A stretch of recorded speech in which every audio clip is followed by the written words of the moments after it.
Hello everyone, যারা WBPSCর assistant master এবং assistant মিস্ট্রেসের যে রিক্রুটমেন্ট 2025 যার পরীক্ষা হবে সেপ্টেম্বর মাসে, তার জন্য প্রিপারেশান নিচ্ছে এডুকেশান সাবজেক্টের উপর, তাদের জন্য এই ভিডিওটি খুবই ইউজফুল হবে। আমরা এই সিরিজ স্টার্ট করেছি যেখানে আমরা অ্যাসিস্ট্যান্ট মাস্টার এবং অ্যাসিস্ট্যান্ট মিস্ট্রেসের রিক্রুটমেন্টের জন্য এডুকেশন সাবজেক্টের উপরে স্টাডি করছি। আজকে আমরা দেখব কগনিটিভ ডেভেলপমেন্ট অফ অ্যাডোলেসেন্স। এটি একটি সাইকোলজিক্যাল পার্টেরই অংশ, যা প্রায়শত এখান থেকে প্রশ্ন এসে থাকে। কেউ যদি আমার সাথে অনলাইন গাইড এবং টিচিং নিতে চায় তাহলে হোয়াটসঅ্যাপ দেওয়ার নাম্বারে যোগাযোগ করতে পারে। কগনিটিভ ডেভেলপমেন্ট, কগনিটিভ কথার বাংলা মিনিং যদি আমরা জানি সেটা হচ্ছে জ্ঞানমূলক বিকাশ। তো বিকাশ মানে আমরা জানি সেটা হচ্ছে একটি ইনসাইড প্রসেস, যেটা বাইরে থেকে দেখা যায় না। বৃদ্ধি যেটা বাইরে থেকে দেখা যায়, বিকাশ আভ্যন্তরীণ একটা পদ্ধতি। তো এখানে মানসিক অর্থাৎ জ্ঞানমূলক বিকাশের উপরে গুরুত্ব দেওয়া হচ্ছে। The term cognitive related to mental processes. Mental processes মানে মেন্টাল বলতে আমাদের বুদ্ধি, আমাদের স্মৃতি, মেমোরি, আমরা যে কোনো প্রবলেম সলভ করার জন্য যে কাজগুলো করে থাকি ব্রেনে, সেগুলো সবই আসে কোথায়? কগনিটিভ ডেভেলপমেন্ট থেকে। তাহলে সেরকম ধরনের ওয়ার্ডগুলোকে আমরা কি ওয়ার্ডগুলোকেই এখানে মূলত আমরা দেখব। The term cognitive related to mental processes such as perception, memory, reasoning, problem solving and decision making. It comes from the Latin word. তাহলে cognitive কথাটি এসেছে cognoscere, the means হচ্ছে কি to know জানা or to recognize করা অর্থাৎ অনুধাবন করা, যাকে মেমোরির বা ব্রেনেরই প্রসেস বলা হয়। তাহলে বয়স বৃদ্ধির সাথে সাথে একটি শিশুর মধ্যে যেমন শারীরিক বৃদ্ধি হবে, ঠিক তেমনি একইভাবে তার মানসিক বিকাশ, সামাজিক বিকাশ এবং অন্যান্য যে বিকাশগুলো হওয়াটাও কিন্তু বাঞ্ছনীয়। তো cognitive development refers to the changes in mental ability, মানসিক ক্ষমতা, সাচ এজ থিঙ্কিং, তার চিন্তা করার ক্ষমতা, রিজনিং, তার যে কোনো প্রবলেম সলভ করার ক্ষমতা, problem solving, memory, language as individuals group. এটি সম্পূর্ণ ব্যক্তিতান্ত্রিক, একজন ব্যক্তির এক রকম ভাবেই হয়। It includes the development of processes involved in perceiving, organizing and understanding information. Perceiving মানে হচ্ছে আমরা যখন ইন্দ্রিয়ের সাহায্যে, পঞ্চ ইন্দ্রিয়ের সাহায্যে যা আমরা কনজিউম করি, যা আমরা রিসিভ করি, পারসিভ করি, সেটি আমাদের মেমোরিতে কি হয়? অর্গানাইজড হয়, যেটা আমরা স্কিমাও বলি।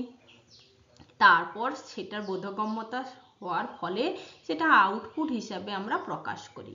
তো এই ছবিটিকে দেখে আমরা বুঝতে পারছি যে কগনিটিভ ডেভেলপমেন্ট সম্পূর্ণ হচ্ছে একটি ব্রেনের প্রসেস, যেখানে শিশু ধীরে ধীরে তার প্রবলেমগুলোকে সলভ করতে শেখে।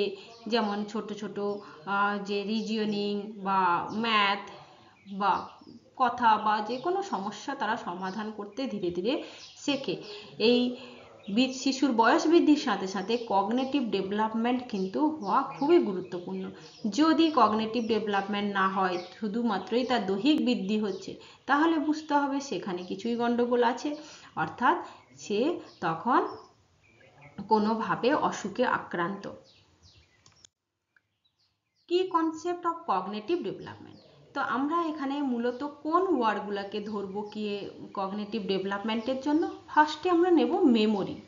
মেমোরি হচ্ছে, আমরা জানি স্মৃতিস্তর আমাদের মনের মধ্যে, আমাদের মনে রয়েছে, সেখানে আমরা স্টোর করি ইনফরমেশান, সেটা আবার পুনরায় রিকল করি, অর্থাৎ পুনরায় স্মৃতিতে নিয়ে আসি, সেটা নিয়ে আমরা চিন্তা করি।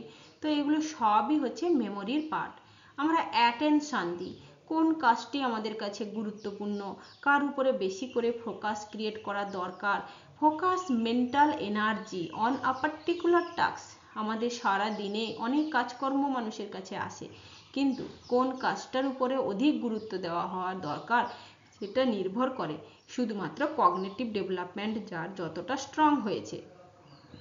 ল্যাঙ্গুয়েজ ডেভেলপমেন্ট, ল্যাঙ্গুয়েজের এবিলিটি যেটা হচ্ছে কমিউনিকেশনের একটি মাধ্যম, যেখানে ওয়ার্ডস, গেস্টার, সিম্বল, যে কোনো সিম্বল দেখেই বুদ্ধিতে এসে যায় যে এখানে কি বলতে চাওয়া যাচ্ছে। অর্থাৎ যদি রেল লাইনের সাইন থাকে বা আমরা ট্রাফিক সিম্বলগুলো দেখি, তাহলে আমরা বুঝতে পারি যে এখানটায় কি করতে বলা হচ্ছে আমাদেরকে। বিভিন্ন ধরনের গেস্টার, পোশ্চার অর্থাৎ অঙ্গভঙ্গি বা ওয়ার্ড, শব্দর দ্বারা আমরা যে বোধগম্যতা নিয়ে আসি সেটা সবই কিন্তু ল্যাঙ্গুয়েজ ডেভেলপমেন্ট এবং আলটিমেটলি কগনিটিভ ডেভেলপমেন্টের আন্ডারে আসে। এরপর যেটা খুব গুরুত্বপূর্ণ অংশ সেটা হচ্ছে problem solving. Problem solving is a process finding solution to challenges or obstacles. আমাদের প্রতিনিয়ত জীবনে যে প্রবলেমগুলো আসে, চ্যালেঞ্জগুলো আসে, সেগুলো কিন্তু অনায়াসে বিভিন্ন ব্যক্তি সহজে সেগুলো সলভ করতে পারে, কিন্তু অনেকে তার বশীভূত হয়ে যায়, সলভ করতে পারে না। তো ওই সলভ করার ক্ষমতা, প্রবলেম সলভ করার ক্ষমতা কিন্তু ডেভেলপ করে কগনিটিভ ডেভেলপমেন্ট যার বেশি, যা সমৃদ্ধ তার উপরে। পারসেপশন বলেছি কি না, ability to interpreted and makes sense of sensory information. আমরা সেন্সরি অর্গান দিয়ে যে ইনফরমেশনগুলোকে নিচ্ছি সেগুলোকে ইন্টারপ্রিটেড করছি, চিন্তন করছি ভেতরে, এবং সেখান থেকেই আমাদের আন্ডারস্ট্যান্ডিং তৈরি হচ্ছে এবং সেটা আউটপুট হিসাবে প্রকাশ পাচ্ছে। কনসেপ্ট ফরমেশন, সেখান থেকে আমাদের কনসেপ্ট তৈরি হয়, কোনো কিছু বিষয়ের সম্পর্কে একটা ক্লিয়ার কনসেপ্ট তখনই মনের মধ্যে গড়ে ওঠে যখন আমরা সেন্স অর্থাৎ পারসেপশন আমরা সঠিকভাবে করি এবং তাকে সঠিক উপায়ে থিঙ্কিং করি। ঠিক আছে, এই কিওয়ার্ডগুলো কিন্তু এক্সাম স্পেসিফিক। এগুলোকে যদি আমরা ভালো করে মনে রাখি যে কগনিটিভ ডেভেলপমেন্টের সাথে কোন কিওয়ার্ডগুলো রিলেটেড, তাহলে কিন্তু এমসিকিউ প্রশ্নের আনসার দেওয়া সহজ হয়। এরপর এই কগনিটিভ ডেভেলপমেন্টের উপরে যে থিওরি রয়েছে, পিয়াজেট থিওরি, সেটা তো খুবই ইম্পর্ট্যান্ট, এখান থেকে প্রায়শত প্রশ্ন আসে। যেটা সাইকোলজিস্ট পিয়াজেট, তিনি মানুষের যে কগনিটিভ ডেভেলপমেন্টকে 4টি স্তরে ভাগ করেছিলেন। প্রথম স্তরটি হচ্ছে সেন্সরি মোটর স্টেজ, যেটা শিশু 0 থেকে 2 বছর পর্যন্ত, ভূমিষ্ঠ হওয়া থেকে 2 বছর পর্যন্ত হতে পারে। অর্থাৎ সেন্স অ্যাকশন সেখানে কাজ করে। সেখানে কিওয়ার্ড হচ্ছে কি object permanence, understand that object continue to exist even when not seen. শিশু এই বয়সে বিভিন্ন ধরনের খেলনা নিয়ে খেলে, সেই খেলনাগুলো থেকে যদি কোনো একটা কিছু সরিয়ে দেওয়া হয় তখন তারা কিন্তু খুঁজতে থাকে। তো এই যে যদি সে খোঁজে তখনই জানতে হবে তার মধ্যে সার্চিং ক্ষমতা ডেভেলপ হচ্ছে, অর্থাৎ তার মধ্যে কগনিটিভ ডেভেলপমেন্ট ঘটছে। এই স্তরটিকে বলা হচ্ছে সেন্সরি মোটর স্টেজ, যে স্টেজের সময়কাল কত, 0 থেকে 2 ইয়ার্স। প্রি অপারেশনাল স্টেজ 2 থেকে 7 বছর। এই সময় শিশু পড়াশোনা স্টার্ট করে দেয়, অর্থাৎ সে শিখে যায় use of symbols, language to represent objects and idea.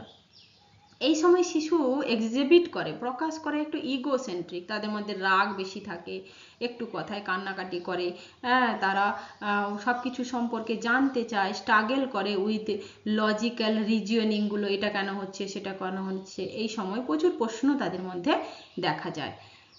তারপর হচ্ছে কনক্রিট অপারেশনাল স্টেজ, যেটি 7 থেকে 11 বছর বয়স পর্যন্ত চলতে থাকে। এখানটায় শিশু ধীরে ধীরে লজিক্যাল থিঙ্কিংটাকে আরও ডেভেলপ করে, সে আন্ডারস্ট্যান্ড করে যে কনজারভেশন আইডিয়াকে কিভাবে তার মেমোরিতে সে সংরক্ষণ করে, এবং তার মধ্যে বিভিন্ন ধরনের কনসেপ্টগুলো ধীরে ধীরে ডেভেলপড হতে থাকে। অ্যাবস্ট্রাক্ট থিঙ্কিং করে, অর্থাৎ যদি একটা বইতে যেটা আছে সেটাকে সে প্র্যাকটিক্যালি প্রয়োগ করা শুরু করে, বা এটা যদি এভাবে হয় তাহলে এটা এভাবে হতে পারে, এই ধরনের আন্ডারস্ট্যান্ডিংগুলো তার মেন্টাল এবিলিটিতে কিন্তু চলে আসে। তারপরে লাস্ট হচ্ছে ফর্মাল অপারেশনাল স্টেজ, যেটা 12 বছরের আপ গ্রেটার দেন 12 ইয়ার্স পর্যন্ত চলতে থাকে আপ টু লাইফ। তো অ্যাডোলেসেন্ট, এই 12 বছর আফটার 12 ইয়ার্সকে আমরা অ্যাডোলেসেন্ট পিরিয়ডও বলি, খুবই গুরুত্বপূর্ণ। তো অ্যাডোলেসেন্ট পিরিয়ডে কিন্তু বিভিন্ন ধরনের শারীরিক মানসিক ভীষণ পরিবর্তন হয়। এই সময়টিকে বলা হচ্ছে ঝড় ঝঞ্ঝার কাল। তো এই সময় তার অ্যাবস্ট্রাক্ট থিঙ্কিং ঘটে, হাইপোথেটিক্যাল রিজনিং ঘটে। হাইপোথেটিক্যাল রিজনিং মানে কনস্ট্রাকশন করার মতো কোনো কিছু মনোভাব, নতুনত্ব সৃষ্টির যে মনোভাব, সেটা কিন্তু এই স্তরে দেখা যায়। The ability two consider multiple perspectives, বিভিন্ন জায়গা থেকে তথ্যকে নিয়ে একত্রে কোনো কাজ সম্পূর্ণ করা, অর্থাৎ নিজস্বতা কিছু প্রদর্শন করা এখানে আমরা দেখতে পাই। They can think about potential outcome and forms theory. এটা বললাম, তারা সবসময় চিন্তা করে যে আউটকাম কি আসবে, এবং থিওরিও তারা ফর্ম করতে পারে। তো এগুলো আমরা 4টি স্টেজ দেখছি। এই যে এখানে ছবির সাহায্যে দেখা হয়েছে, অর্থাৎ এখানে বাটারফ্লাই, সেন্সরি মোটর স্টেজ, তারপরে এখানে এই যে ঘর তো যে একটা পাজেল বক্স বানানো, pre operational stage, concrete operational স্টেজে সে বিভিন্ন ধরনের প্রশ্ন তার মধ্যে তৈরি হচ্ছে। আর এখানে তার মেমোরিতে কি হচ্ছে না, নিজেই ফরমেশন, অর্থাৎ স্ক্রুড্রাইভারের চিহ্ন, এটা সেটিংসের চিহ্ন দেওয়া আছে, নিজেই সেট করতে পারে। ওকে, এখানটা কি ওয়ার্ডগুলো দেওয়া রয়েছে সেন্সরি মোটর স্টেজে: sensory exploration, object permanence, early symbolic thinking. এই কিওয়ার্ড থেকেই প্রশ্নগুলো তুলে দেওয়া হয়, তাই আমি কি ফিচার্সগুলো শুধু তুলে রেখেছি। ভিডিওটি পজ করে এটি খাতায় লিখে নিতে পারেন বা স্ক্রিনশট নিয়ে নিতে পারেন। প্রি অপারেশনাল স্টেজেও symbolic thinking, egocentrism, lack of conservation, animisms, animation যে পিকচারগুলো মানে কার্টুন জাতীয়, সেগুলোর দিকে ঝোঁক থাকে। Concrete operational stage, logical thinking, concrete object, conservation, decentration, reversibility হচ্ছে বারবার কোনো কাজকে করা। আর abstract thinking, hypothetical reasoning, metacognition, problem solving, এগুলো সব ফর্মাল অপারেশনাল স্টেজে দেখা যায়। Cognitive development of adolescent. Adolescent আমরা একটু আগেই বললাম যে অ্যাডোলেসেন্ট কি, যে আপ টু 12 এজ থেকে এটা স্টার্ট হয়, টিন এজ পর্যন্ত, অর্থাৎ 90, আর যেটা 12 থেকে 18 পর্যন্ত বলেছে, তো আপ টু 18-19 পর্যন্ত চলতে থাকে। তো cognitive development of adolescent refers to the changes in thinking, reasoning, problem solving and decision making that occurs between childhood and adulthood. Childhood, শৈশব থেকে অ্যাডাল্টহুডের মাঝখানে সময় যে কৈশোরকাল, যাকে আমরা অ্যাডোলেসেন্ট বলি, এই সব মানব জীবনের সবচেয়ে বেশি পরিবর্তন এই সময়টাই হয়। এই সময় শিশু সাধারণত বাধ্য থাকে না, তারা নিজেকেই হিরো মনে করে, হিরোরশিপ ক্যারেক্টার এখানে দেখায় তারা। এই প্রশ্নটাও কিন্তু থাকে, হিরোরশিপ ক্যারেক্টার কোথায় দেখা যায়, তো এই অ্যাডোলেসেন্ট পিরিয়ডেই দেখা যায়। তো এই সময় তারা সমাজ সংস্কারক হতে পারে, নিজেকে কি নাই কি ভাবতে পারে। তো এই সময় তার যে intellectual ability influence by biological maturation and social experiences, এটা শুধু তার মানসিক পরিবর্তন যে শুধুমাত্র পরিবেশগত কারণে হচ্ছে নয়, তার শারীরিক বিভিন্ন হরমোনাল রিয়াকশনের মাধ্যমে হয়ে থাকে, এবং সোশ্যাল এক্সপেরিয়েন্স, সোশ্যাল যে সামাজিক লিঙ্গগত যে আকর্ষণ এই সময় দেখা যায়।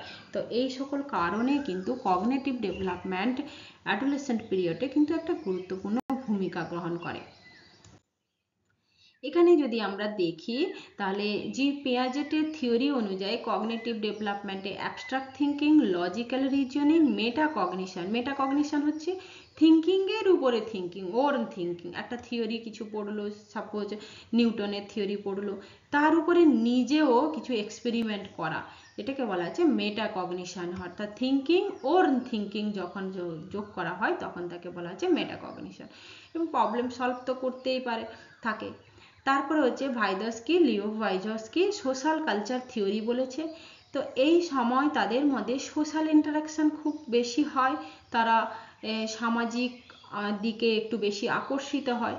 হ্যাঁ, এই জন্য এই সময় ছেলেমেয়েরা বেশি পূজা অর্চনা, চাঁদা তোলা বা সমাজের কালচারাল বিভিন্ন প্রোগ্রামে নিজেদেরকে জড়িত করে বা জড়িয়ে রাখে। এখানে যে কিওয়ার্ড হচ্ছে ভাইদস্কির স্ক্যাফোল্ডিং, এটা হচ্ছে adolescent learn better when guide by adult and more knowledgeable peer. Scaffolding কি না, যখন অ্যাডোলেসেন্ট নিজে যা জানে তার থেকে বেটার যদি সে কোনো গাইড পায় অ্যাডাল্টের কাছ থেকে বা মোর নলেজেবল পার্সনের কাছ থেকে, সে পিয়ার্স হতে পারে তার বন্ধু বান্ধব, তখন সেটার মাধ্যমে যে তার মধ্যে কগনিটিভ ডেভেলপমেন্ট ঘটে তাকেই বলা হচ্ছে scaffolding. Zone or proximal development কি, এটা হচ্ছে লার্নার অর্থাৎ স্টুডেন্ট বা লার্নার সে নিজে কি জানে এবং সে যদি আরও একটু বেশি কোনো নলেজেবল পার্সনের কাছ থেকে কিছু পেত, হেল্প পেত, তাহলে সে বেশি জানতে পারতো। সেই যে গ্যাপটা তৈরি হয়, এই গ্যাপটাকেই বলা হচ্ছে কি zone of proximal development. Information processing theory, হ্যাঁ, তো ইনফরমেশন প্রসেসিং থিওরিও এখানে আমরা দেখতে পাই attention, memory, executive function, planning, impulsive control, decision making, এগুলো সব হচ্ছে অ্যাডোলেসেন্ট যে পিরিয়ডে কগনিটিভ ডেভেলপমেন্টের মূল কিওয়ার্ডগুলো। এছাড়া কি রয়েছে আরও, ইগোসেন্ট্রিজমস অ্যান্ড সেলফ কনসিয়াসনেস। হ্যাঁ, ডেভিড এলকাইন্স তিনি কি বলছেন যে এই অ্যাডোলেসেন্ট ইগোসেন্ট্রিজমস হয় এই সময় তাদের মধ্যে একটু কেউ বকা বা একটু কেউ হার্ট করা, একটু কেউ তাকে অপমান করা, তাহলে এগুলো কিন্তু তারা সহজে নিতে পারে না। এই সময় সুইসাইডের প্রবণতা বেশি থাকে, তারা ইমাজিনারি অডিয়েন্স হয়ে থাকে, বেশি করে কল্পনার জগতে ভেসে থাকে। তাই এই সময় তাদেরকে কন্টিনিউ ওয়াচ করা, জাজ করা দরকার। পার্সোনাল ফেভিলস সেন্স, তাদের a sense of uniqueness and invulnerability lead to risk behaviour. তো এই সময় তাদের মধ্যে যে ভালনারেবিলিটি মানে কথার অর্থ হচ্ছে যে যে ক্যারেক্টারগুলো দেখানো উচিত দরকার নেই সেইগুলোই তারা দেখায় মূলত এই সময়টা, এগুলো তাদের কাছে রিস্ক বিহেভিয়ার হয়ে যায়।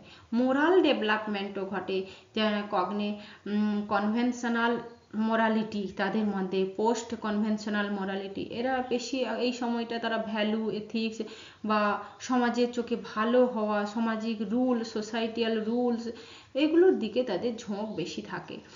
Critical thinking and decision making, এই সময় তারা বিভিন্ন ধরনের রিস্কগুলোকে গ্রহণ করতে পছন্দ করে, যেখানে রিস্ক রিওয়ার্ড আছে। হ্যাঁ, তো impulsive control is still developing due to the gradual maturation of prefrontal cortex. Prefrontal cortex হচ্ছে একটি, আমরা পরে আসছি, এর বিষয়ে আছে প্রশ্ন। তো এর উপরে নির্ভর করে তার মধ্যে কিন্তু ক্রিটিক্যাল কন্টেক্স থিঙ্কিংগুলো ডেভেলপ ঘটে। তো এগুলো আমরা দেখতে পাচ্ছি। এবারে আমরা প্রতিদিনের মতো 20টি প্রশ্ন এখানে করে নেব। Who propose the theory formal operational thinking, আমরা একটু আগে পড়ে এসেছি কি হবে, জিন পিয়াজেট। এটা হচ্ছে লাস্ট স্টেজ, যেখানে হচ্ছে +12 হয়ে যাবে pre operational stage. According to Piaget, which of the following is not characteristics of formal operational thought? Abstract reasoning তো হবে, হাইপোথেটিক্যাল ডিডাকটিভ রিজনিংও হবে, লজিক্যাল অ্যানালিসিস হবে, কিন্তু ইগো সেন্ট্রিক থিঙ্কিং কিন্তু এখানে হয় না। ঠিক আছে, ফর্মাল অপারেশনাল স্টেজে হয় না। হ্যাঁ, নেক্সট হচ্ছে আমরা কি দেখব, what is the primary function of the prefrontal context of adolescent cognitive development. হ্যাঁ, তো কি ফাংশন রয়েছে প্রিফ্রন্টাল কন্টেক্সের, তাই এখানে হচ্ছে controlling, impulsive and decision making, অর্থাৎ নিজেদেরকে কন্ট্রোল করা, যে নিজের মধ্যে একটা বয়স্ক লোকের মধ্যে যেমন কন্ট্রোলিং পাওয়ার থাকে নিজেকে এবং ডিসিশন নেওয়ার ক্ষমতা থাকে, এই প্রিফ্রন্টাল কন্টেক্সট ম্যাচিওরের সময় অ্যাডোলেসেন্টের কিন্তু এইটা কন্ট্রোলিং এবং প্ল্যানিং, লজিক্যাল থিঙ্কিং এগুলো তো ডেভেলপড হয়, কিন্তু সেইভাবে ম্যাচুরিটি কিন্তু গড়ে ওঠে না।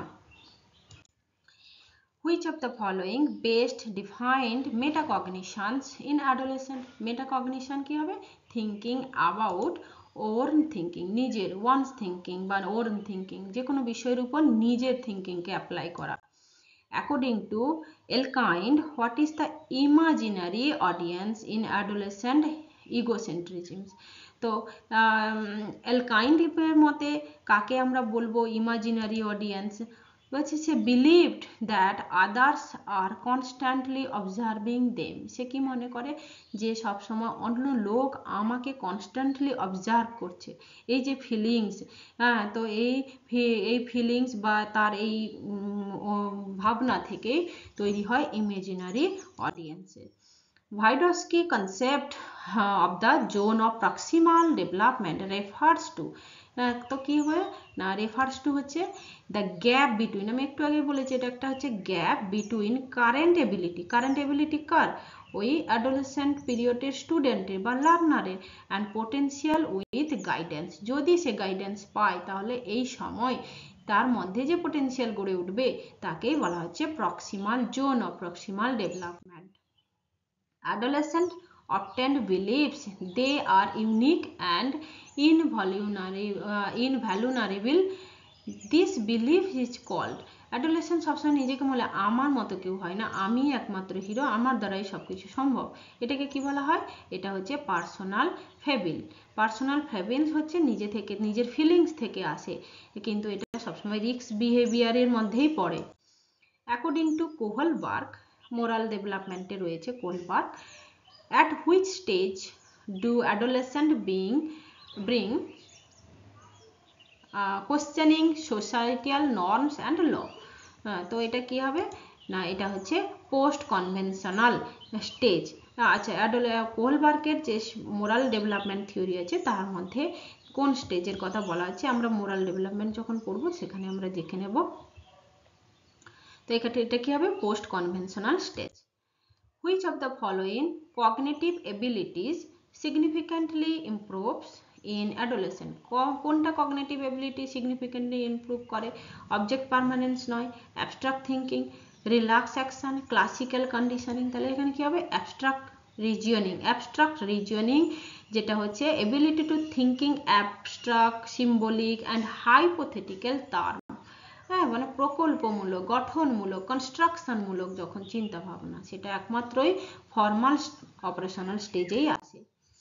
The ability to evaluate multiple solutions to a problem is known as, multiple যখন প্রবলেমকে সলিউশন করতে পারে বা সলভ করতে পারে মাল্টিপল প্রবলেমকে, তখন থেকে কি বলা হয়? তখন থেকে বলা হয় ডাইভার্জেন্ট থিঙ্কিং। ডাইভার্ট, বিভিন্ন জায়গা থেকে মাল্টিপল সলিউশন, বিভিন্ন সলিউশনকে একসাথে সলভ করার ক্ষমতা, এটাকে বলা হয় divergent thinking.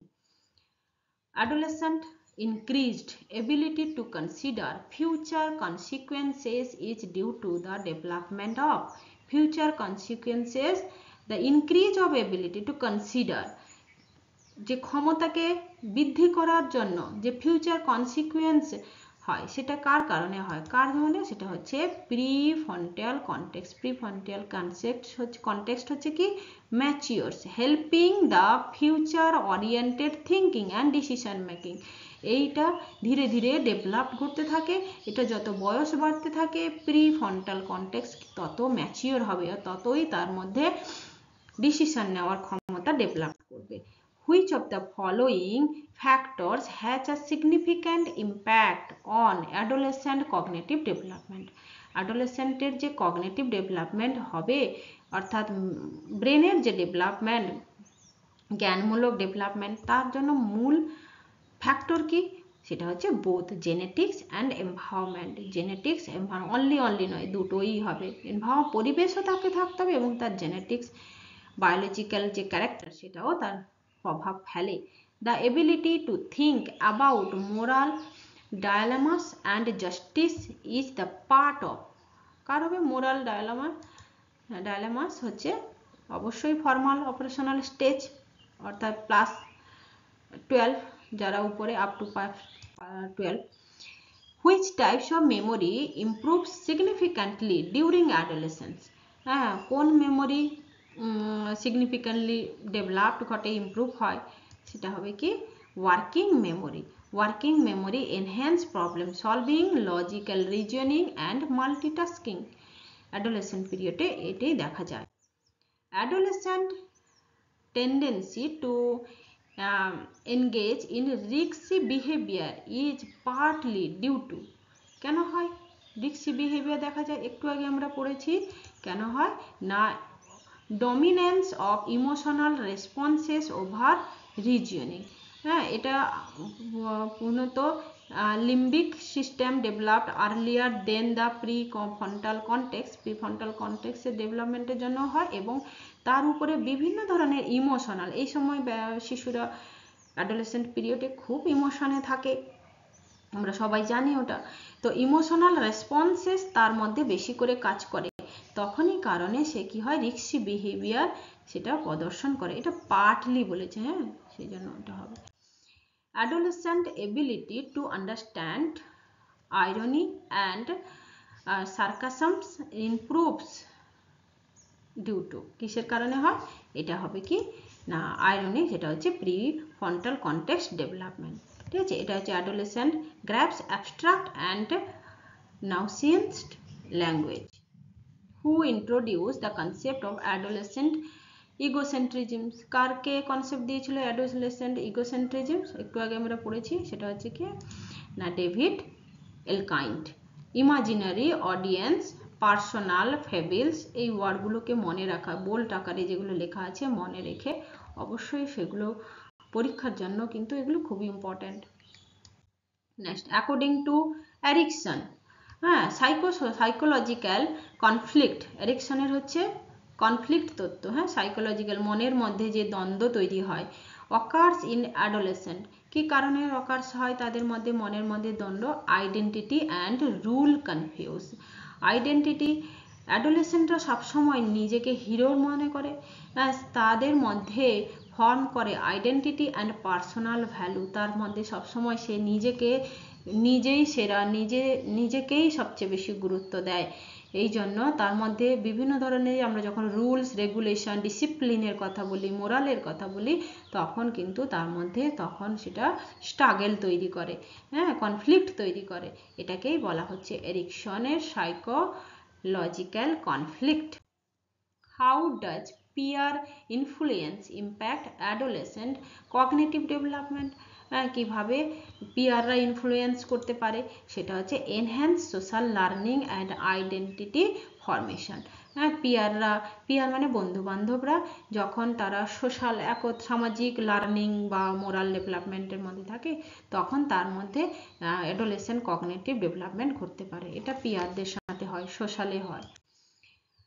What role does technology play in adolescent cognitive development? Technological কি ভূমিকা রয়েছে যে অ্যাডোলেসেন্টের কগনিটিভ ডেভেলপমেন্টের? হ্যাঁ, improve multitasking but reduce attention span. Information processing সিস্টেমের ক্ষেত্রে আমরা কম্পিউটারের সাথে যদি তুলনা করি, তাহলে তখনই একজন লার্নারের ডেভেলপমেন্ট ঘটে যখন তাকে মাল্টিটাস্কিং কোনো ওয়ার্ক বা কোনো টাস্ক দেওয়া হয়, তখন সে সলভ করে। তো এইখানে বলা হচ্ছে role of technology play in adolescent cognitive development. Technology অনুযায়ী যেমন আমরা মাল্টিমিডিয়া ইউজ করছি বিভিন্ন ধরনের একসাথে অনেকগুলো কাজ, তেমনি একটি অ্যাডোলেসেন্ট স্টুডেন্টকে বা লার্নারকে যে তার কগনিটিভ ডেভেলপমেন্ট ঘটাতে চাই, তাহলে তাকে মাল্টিটাস্কিং ইমপ্রুভমেন্ট ঘটাতে হবে। হ্যাঁ, তার রিডিউস অ্যাটেনশন স্প্যান, তার যে ডিপ ফোকাস বা অ্যাটেনশনটাকে বাড়াতে হবে, এবং এখানে স্প্যান মানে বিভিন্ন দিক থেকে কমাতে হবে, রিডিউস করতে হবে। আজকে আপাতত এতটুকুই। Thank you everyone.